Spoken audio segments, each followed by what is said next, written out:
Imagine being trapped, yearning for freedom, the weight of chains, both physical and mental, holding you back from the life you dream of.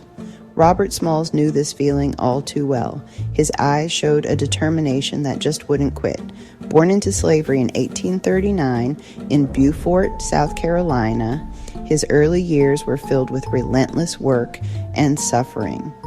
He faced a life of hardship and injustice, seeing firsthand the brutal realities of a system meant to dehumanize. But Robert had an unbreakable spirit and a sharp mind. He wasn't about to just accept his fate. Little did he know his courage would soon make history. His resolve was a beacon of hope for many.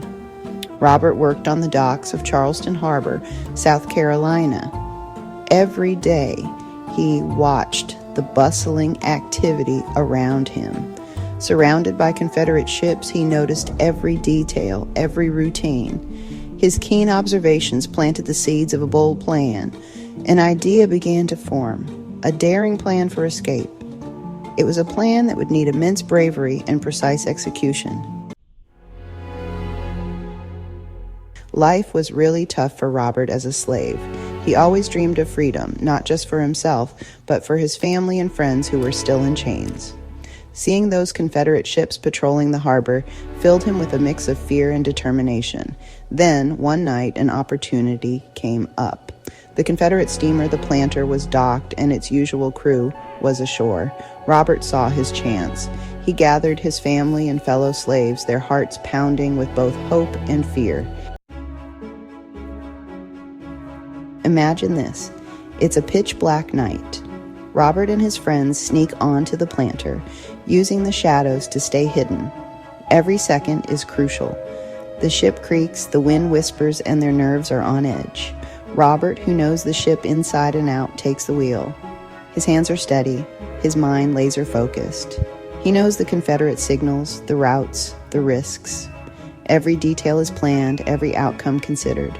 Slowly, they guide the ship past Confederate checkpoints. The tension is thick. Each checkpoint could end their journey. Robert, dressed as the captain, stays cool.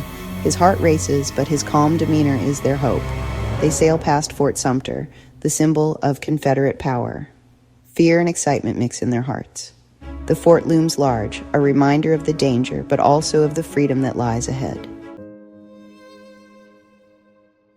So, when Robert reached the Union blockade, he raised a white flag. But this wasn't just any surrender, it was a bold move to secure freedom for himself and his fellow escapees. The Union sailors were stunned. They couldn't believe their eyes. A group of enslaved people had taken over a Confederate ship and sailed it to freedom. News of their escape spread quickly, igniting hope among enslaved people and angering Confederate authorities. Newspapers covered the story extensively, making Robert Smalls a hero to other slaves and a household name. Robert Smalls became a hero, not just for his daring escape, but for what he symbolized: courage and the relentless pursuit of freedom.